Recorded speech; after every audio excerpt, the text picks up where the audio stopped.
All right, welcome again to another Monday Mornings with Masterwall with Grant and Brian. I am Brian, I am Grant.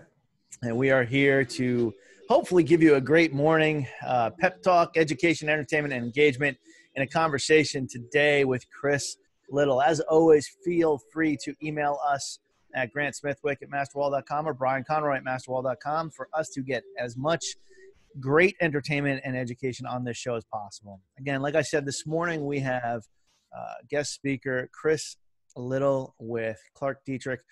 He is a senior project. Now I want to read this. This was a good, I thought, one that I had seen. Chris Little is a senior project manager at Clark Dietrich, where he oversees technical aspects of their wet wall products, including manufacturing and installation. He has been in building product industry since 1989.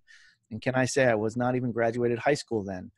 With various manufacturers, working with architects, specifiers, and owners on product innovation and development. Chris holds a BS in industrial management and from Auburn, for those of you fans. And Ooh. I know, and so Grant would say that. Ugh. But this is a better one. Chris, you have a CSI CDT certificate. And for me, look, I don't say it many times and promote this, but a lot of the guys at Masterwall call me Mr. CSI because I am very heavily involved with CSI. So that one really did impress me. So I have to say, lead green and a few other things. And for those who don't know, I mean, go to Walls and Ceilings Online and read his latest article, which was Stucco Applications on CI Systems, which I'll get into a quote from there later on. But Chris, welcome to the show. We're glad you're here. I'm going to just kick right in, and then you can kind of give a little bit of, whatever on the history of Lath. We have a couple of slides you had sent over. I'm going to show those up front. Like we've said, we've been trying to go into more just, hey, question, answer, conversation. But I thought some of these slides you had were really good, specifically in this one. And this is going to be on that, what do you see on the history of metal laths? And this gave a really great description, but give us kind of an overview of what you've seen and what your experience is on the history of metal laths in general. Okay, very good. Well, good morning, all. And thank you, Brian, for the opportunity to visit with the folks in the Masterwall Morning Minute and Grant as well. I think the forum you guys have put together here just to talk to lots of different people from various places in the business really provides some great dialogue and some good connection for future reference. So I want to say thank you guys for leading, providing leadership on that. So metal lath types really, kind of at its core, if you will, at its essence, metal lath was kind of the introductory, if you will, material after early on when stucco and plaster was applied to really wood slats, if you will, even corn stalks and things of that nature back in the 1800s. Eventually, and you get into the early turn of the 1900s, wire lath started to be produced. And that was really the expanded metal lath that we know today as the sheet product. Obviously, it's been refined a number of times since then and actually standardized. But as stucco and plaster grew over the 1900s, if you will, other variations to wire reinforcement came into play. And that's when we started to see the woven wire lath products, which often is affectionately known as chicken wire, came into the marketplace and really was used pretty predominantly in the Western U.S. And is still used in the southwestern areas of the United States and the Western coast as well. And it's really used where in the markets where they still pump and spray plaster as a common method of application. It's still pretty predominant in those areas. So that's really the desert Southwest and the West Coast areas. A little bit in Texas as well, but for the most part, further west than that. And that's the woven wire products. And then from that, out came of that was really kind of a hybrid product that developed, which was the welded wire lath. The welded wire lath is it is a wire-based product as opposed to an expanded metal sheet. but it is welded at every intersection or cross section that runs both horizontal and vertical, and those wire intersects. And that welded wire or welding intersection, if you will, provides some additional stiffness and strength to the product that you don't get with the woven wire lath product. So it's kind of a hybrid. It has the strength, if you will, of the sheeting, but it has more of the open design, if you will, of the woven product. All three are regulated by ASTM standards for their prescriptive physical properties, if you will, and some of the parameters around having the products made. I've listed some of those on the slide there that you can see on the weights classifications, and a little bit about those ASTMs that are a part of that. What's interesting to note, and we kind of talked about this a little bit, Brian, and I thought it may have even kind of been enlightening for you, was that all these metal lath types are all installed into the same ASTM standard, which is C1063. So there's not a unique installation standard for these different metal lath reinforcement materials.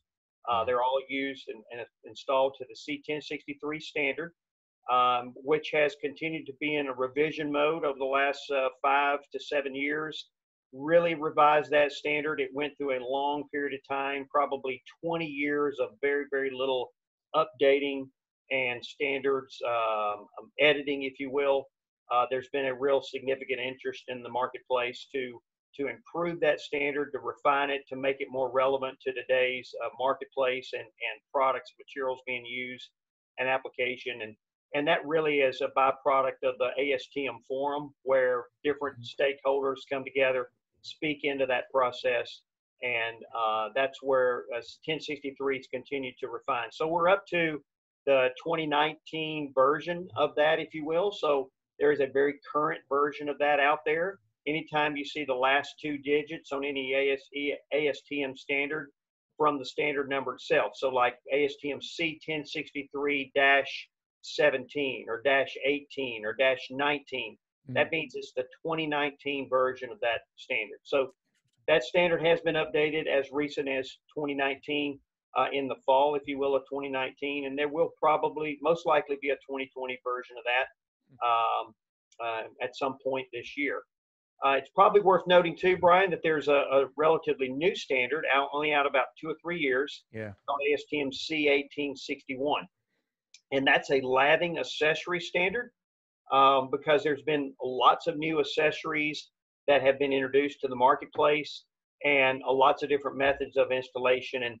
And that standard really is more current, more modern than even 1063 as it relates to means and methods and things of that nature. And so I encourage all the people that are in today's call to make point of that standard, get a copy of it if you can, and make yourself knowledgeable about it, because it really does speak deeply into different new accessories, including some really nice illustrations of those accessories, so that building inspectors and other people can really understand what we're talking about when we say screed, or we say flashing piece, or drip piece, or we talk about a casing bead and the various forms of that, or a corner bead and various forms of that. Does a really nice job with some of those areas. Okay? Which is interesting you mentioned that, because to me, the ASTM part of all that we do is one of those things. How do we get that information to the applicator? Because if they don't know that there's something new, they're not going to know what standards there and somebody's coming out, which is why, the wire part of it, when they say, like, even now, when I mention Megalath, right, whether it's the twin track or Megalath, and the warranty, and we'll get into that too, that we have as a joint warranty with you guys in this, everybody assumes, oh, it's a woven. They think it's a woven wire. They say chicken wire, and they just assume that it's the same thing. That, oh yeah, we don't use that here. And in the Northeast, it's not as prevalently used because they don't pump a lot of material. But it is. It's different. It is not what the woven wire was, and that was one of the things for me that was definitely knowledgeable last time we talked about this. So commercial and residential.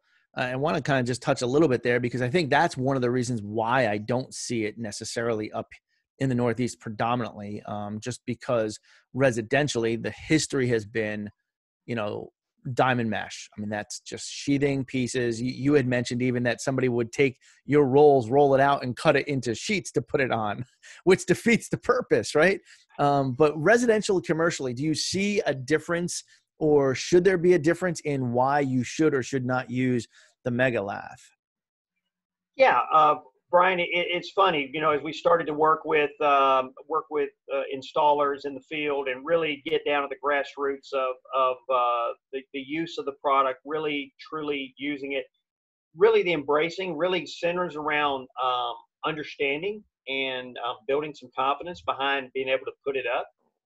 What we found was, people would get the roll and they think the concept of the roll is cool, certainly packaged much tighter. I mean, one roll of the welded wire is 25 sheets of lath. So, I mean, just think about that. One roll of that dropped in the back of your truck is 25 sheets of diamond mesh. And I would dare say it may not be as easy to put 25 sheets of diamond mesh in the back of your truck as it would be one roll of this. But nonetheless, that was appealing to them, but they really didn't understand the installation piece of it and some concepts there. So they'd want to roll it out 8 foot long and cut it into a bunch of 8-foot strips and put it up like they would sheets. And that really defeats the purpose and the advantages of the roll. So we started to kind of teach the analogy of, hey, it's like wallpaper. You roll it all the way out the entire length of the wall. And whether you're on a scaffold or whether you're working it off ladders, and you walk it up the wall or you roll it out the length of the wall to the length that it is. And then you may cut it to the length of that wall and run it right up over your door and window openings. And then go ahead and fasten it down, fasten it into the framing just like you would the other product styles. And then come back and cut it out around those door and window openings, just like a template, almost like cutting around a stencil. And as we started to kind of teach that concept, guys started to understand, yeah, I can walk it up the wall like wallpaper. And I can hang it like wallpaper on the top side and start working it down the wall. And they started to see that and started to kind of understand that concept. They really started to embrace it because they really ultimately saw how much faster they could finish the lathing of the wall versus the sheet approach where they had to piecemeal around doors and windows, a lot of cutting, a lot of shears, and things of that nature. So, yeah. And I think the one thing that's interesting that you say that as far as the attachment's the same, right? The standards are the same. And that is one of those things, but yet the standards, unfortunately, I don't think get talked about because at least with the diamond mesh, right? They're just stapling it anywhere and everywhere. They're not on the framing members. And it's something, I mean, look, for 15 years now being in the stucco industry myself, it's still something that I see on job sites where people are just pounding away wherever they want. Where in this case, it actually forces you to stay closer to the standards that are there than anything else. Especially when it comes to the residential market. I mean, commercially, yeah, it's going to be long runs. You want to save time and labor. You won't put maybe as many staples on. And you had mentioned that you guys found the embedment. And so, we talk about on the EIFS side, fully embedding the mesh into the base coat into the mesh and the mesh in the base coat, fully embedding that. In this case too, you were saying it's almost easier to fully embed the Mega Lath material than standard 2.5 wired, right? That's kind of where you were saying there? Yeah, it is, and I'll touch on that in a second. But since you got this slide up, if you would just let me just touch on this real quick. So, at least on my screen, it's pretty large here. I don't know if you can scale that down just a bit. Okay. But this is an excerpt out of the ASTM standard, the installation guidelines, that gives all the different styles of lathing materials on the left-hand side there, the different styles and the weights of their products. And then on the right-hand side of the corresponding spacing allowed for the framing members to attach these different types of laths. So if you're ever working with an architect or engineer and they go, I don't know what I'm supposed to put, or I don't know what it is, it's all predicated upon the frame spacing, whether it be the ceilings or the walls. The frame spacing dictates what type of lathing can be used based on that. And this is kind of the table, if you will, that does that, Brian. So I just wanted to kind of touch that for everybody. So absolutely, that data exists out there, and it's really something to push the designers to. Normally they'll just say conform to ASTM C663. Well, that's nice, but I really like to push them and say, hey, you need to understand that you really are in charge of picking out what the style is and the weight. that predicates on the type of framing. Yeah, Go ahead, absolutely. you slide on over that next slide, past this one. Yep. Again, these are just some things that we produce. We make the sheets. We have the rolls as part of our package with our structure-wire relationship, and then we make the accessories too, both in zinc galvanized, and we make the vinyl accessories. So we're a little bit unique in the fact that we provide all of the products, both on the metal side and the vinyl piece on the accessory side. In 9 plants across the U.S., we stock most of these materials in those facilities from the East Coast to the West Coast. So Yeah, that's a little 10 seconds on Clark Dietrich. absolutely. And I wanted to hit that. And this is where the the joint thing, like you had said, it's a single source, only one in the industry thing, with the structure wire, and getting people to really understand, hey, this is a full system warranty, so that we are, again, going to the fully embedding piece. It's a little easier. I'm curious to know. I mean, there's one guy that's doing a job up in this area to see how he likes it, because he is not pumping it. He is troweling it on. You had mentioned that, yeah, it is easier either way. It's just a change in the way that you do things, right? Yeah. So kind of getting to your point on embedment a minute ago, while we kind of follow the slide here, if you will. Embedment really is a very critical component. Really to kind of maybe help create a better understanding of that. It's like an encapsulation of the wire. If you think about reinforcement in structural concrete, you've got rebar. If you've got rebar in concrete, if you don't cover the rebar and completely cover it, it's going to rust, right? To provide its best reinforcement through the system, it's got to be fully covered.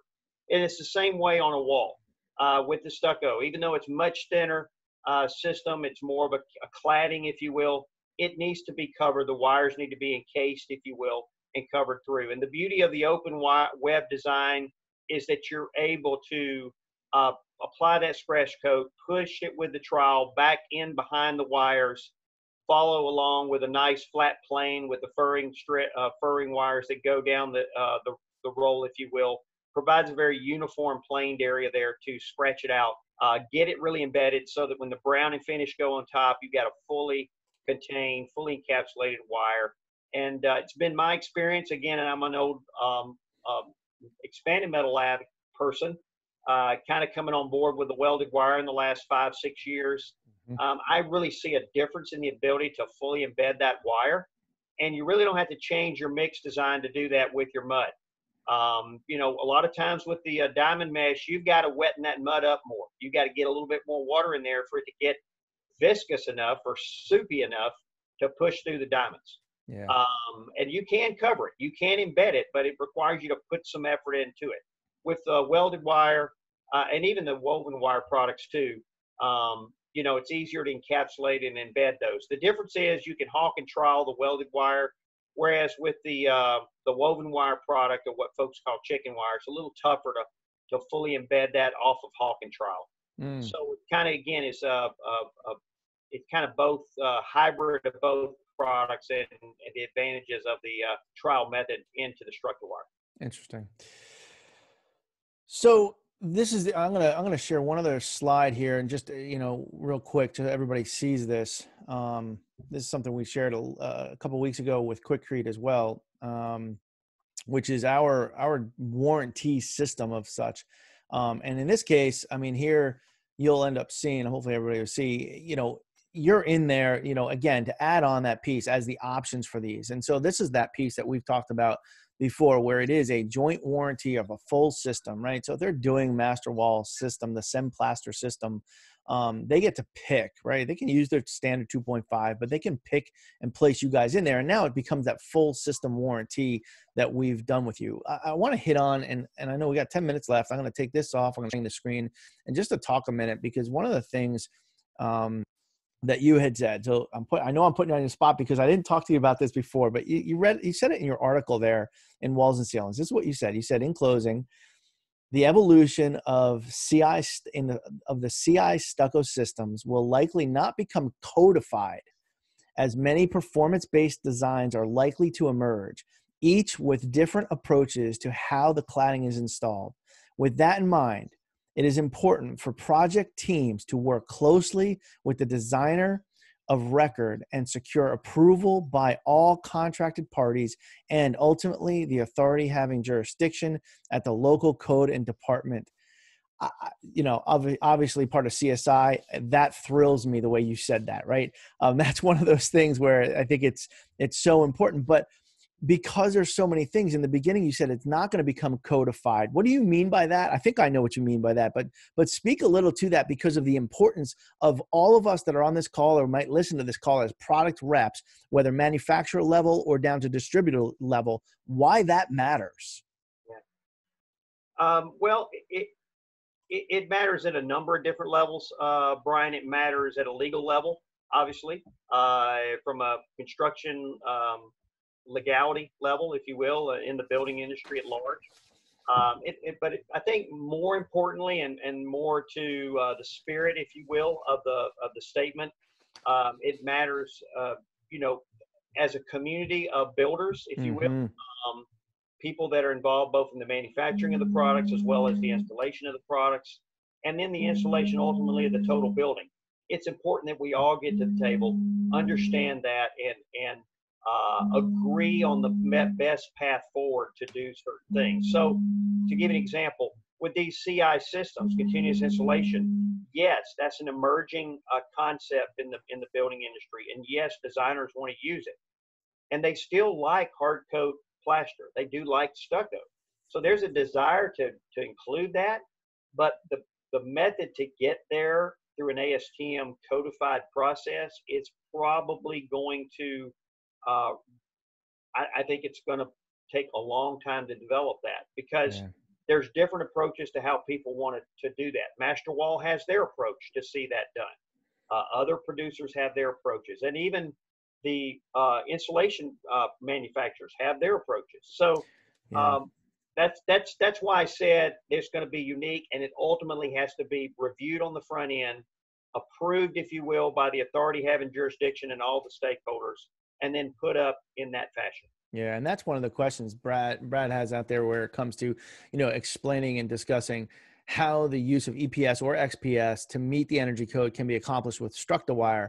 And that goes right to it, right? I mean, there is no difference. And actually, I think it helps. You can still put the foam up there and put the Structawire on. You just may need to expand things a little bit when it comes to, thinking through ahead of time where your sheathing is, where your structural membrane is and stuff like that. Correct?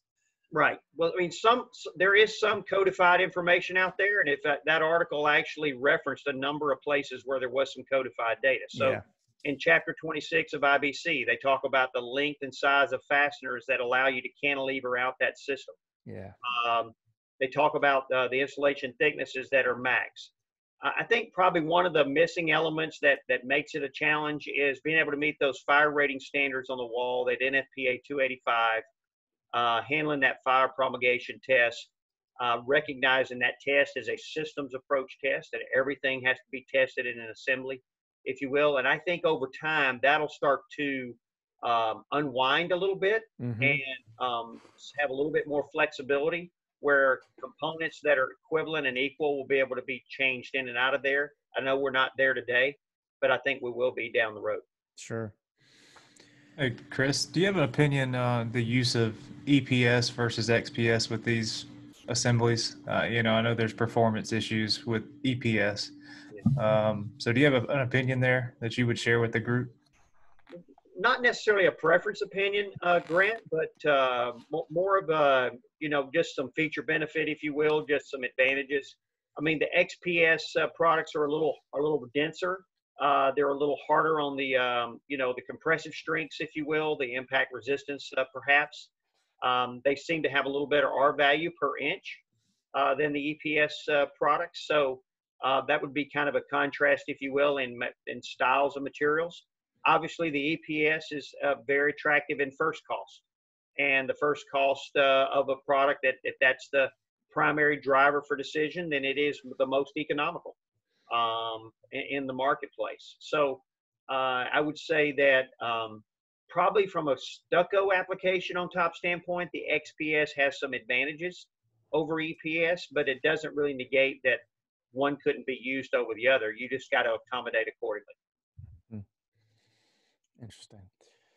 Anybody else questions out there? Please let them come. A couple more minutes left.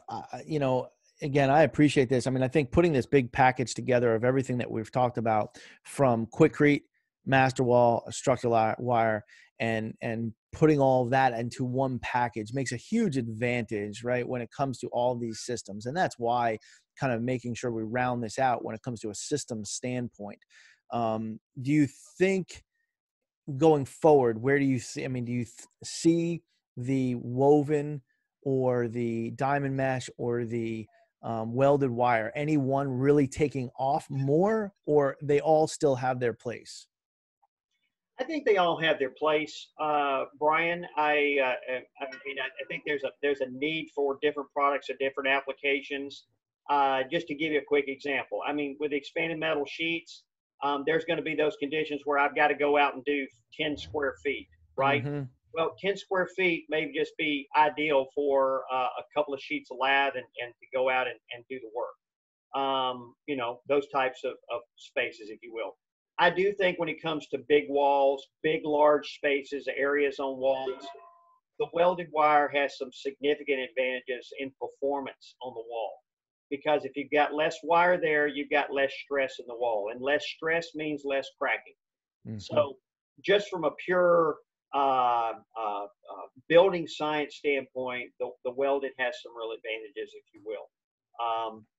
So I think there's a place for both. I think the market's going to have to continue to embrace the welded wire, if you will, and that's going to require interaction at the user level.